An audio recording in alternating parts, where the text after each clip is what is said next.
हे पार्थ, तू युद्ध के इस मैदान में केवल अस्त्रों की टकराहट मत देख। यह कुरुक्षेत्र केवल शरीरों का नहीं, मनुष्यों की वृत्तियों का भी रण है। यहां जितनी तलवारें चलती हैं, उससे कहीं अधिक विचार टकराते हैं।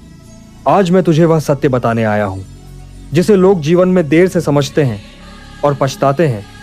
यह उपदेश न तो केवल राजा के लिए है, न केवल सन्यासी के लिए। यह उस प्रत्येक व्यक्ति के लिए है जिसे ईश्वर ने संतान का उत्तरदायित्व दिया है। हे पार्थ, संतान को लोग ईश्वर का वरदान कहते हैं, पर जान ले, संतान केवल वरदान नहीं, वह परीक्षा है। ईश्वर जब किसी को संतान देता है तो उसके साथ यह भी देखता है कि क्या यह मनुष्य उसकी रक्षा कर पाएगा, क्या यह मनुष्य उसे संसार की दृष्टि से बचा पाएगा। जो केवल जन्म देकर स्वयं को कर्तव्य से मुक्त समझ लेता है, वह धर्म को अधूरा समझता है। धर्म केवल उत्पत्ति नहीं, धर्म संरक्षण है। हे पार्थ, तू यह जान ले कि यह संसार वैसा नहीं है जैसा दिखता है।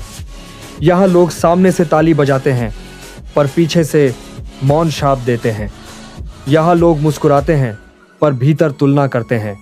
जब तेरी संतान छोटी होगी तब लोग उसे गोद में उठाएंगे, उसकी मासूमियत की प्रशंसा करेंगे, पर जैसे जैसे उसमें प्रतिभा प्रकट होगी वैसे वैसे वही आंखें बदल जाएंगी।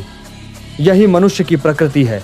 इसलिए हे पार्थ, मैं तुझसे कहता हूं, अपनी संतान को हर आंख के सामने मत रख। हर व्यक्ति को उसकी योजनाएं मत बता। हर संबंध को उस तक पहुंचने का अधिकार मत दे, क्योंकि जो लोग बाहर से अपने कहलाते हैं, वे भीतर से अपनी असफलताओं का बोझ ढो रहे होते हैं। और जब वे तेरी संतान को आगे बढ़ता देखते हैं तो उनका बोझ ईर्ष्या में बदल जाता है। हे पार्थ, ईर्ष्या सबसे शांत शत्रु है। वह तलवार नहीं उठाती, वह शोर नहीं मचाती, वह सलाह बनकर आती है, वह चिंता बनकर आती है, वह अनुभव बनकर आती है। कोई कहेगा इतना पढ़ाना ठीक नहीं, कोई कहेगा इतनी जल्दी आगे मत बढ़ाओ, कोई कहेगा सब कुछ बच्चे के लिए ठीक नहीं होता। पर हे पार्थ, जान ले, इन वाक्यों के पीछे कई बार मंगल नहीं, भय और तुलना छुपी होती है। जो लोग सामने तेरी संतान की प्रशंसा करेंगे, वे ही पीछे से उसके मार्ग में शंका बोएंगे। वे प्रत्यक्ष रूप से कुछ नहीं करेंगे, पर अप्रत्यक्ष रूप से ऐसे शब्द, ऐसे वातावरण, ऐसे संदेह उत्पन्न करेंगे जो तेरी संतान के मन को कमजोर करे। क्योंकि संसार में सबसे अधिक खतरा उस व्यक्ति को होता है जो साधारण नहीं रहता। हे पार्थ, साधारण व्यक्ति को कोई नहीं रोकता, जो भीड़ में चलता है उसे कोई नहीं घेरता, पर जो भीड़ से अलग चलने लगता है वही लक्ष्य बनता है। तेरी संतान यदि अलग सोचेगी, ऊंचा देखेगी, तो लोग उसे गिराने का कारण ढूंढेंगे। क्योंकि हर मनुष्य चाहता है कि दूसरा आगे बढ़े, पर स्वयं से आगे नहीं। गीता तुझे ये नहीं सिखाती कि तू सबको सब कुछ बताए। गीता मौन का धर्म सिखाती है। जो अनमोल है उसे छुपाकर रखा जाता है। जैसे बीज को मिट्टी में दबाया जाता है, वैसे ही संतान की क्षमता को भी कुछ समय तक दृष्टि से दूर रखा जाता है। बीज यदि समय से पहले बाहर आ जाए तो वह अंकुर नहीं बनता, सूख जाता है। हे पार्थ, इतिहास को देख। कर्ण महान था पर उसे संरक्षण नहीं मिला। उसकी प्रतिभा सबने देखी पर किसी ने उसे ढाल नहीं दी। रावण विद्वान था पर उसके अहंकार ने उसके वंश को असुरक्षित कर दिया। ज्ञान तब तक ही शुभ होता है जब तक उसके साथ विवेक हो। माता पिता का युद्ध बाहर से नहीं होता। हे पार्थ, उनका युद्ध अपने ही समाज से होता है। तानों से, तुलनाओं से, अनचाही सलाहों से। जो माता पिता हर बात सबको बताते हैं, वे अनजाने में अपनी संतान को भीड़ के हवाले कर देते हैं। भीड़ कभी किसी की नहीं होती।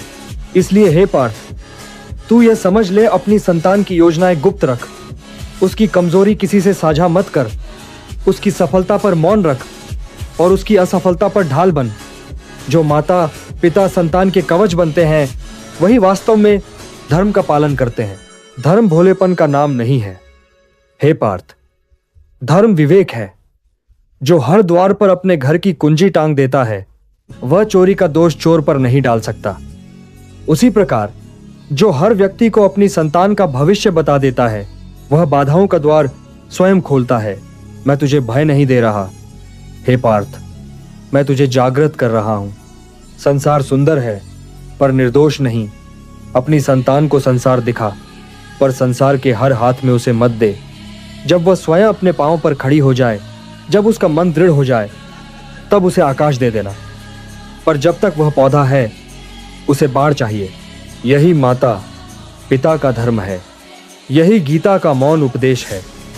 जो अपने धन को छुपाता है वह बुद्धिमान कहलाता है, पर जो अपनी संतान को छुपाकर संरक्षित करता है वह धर्मात्मा कहलाता है।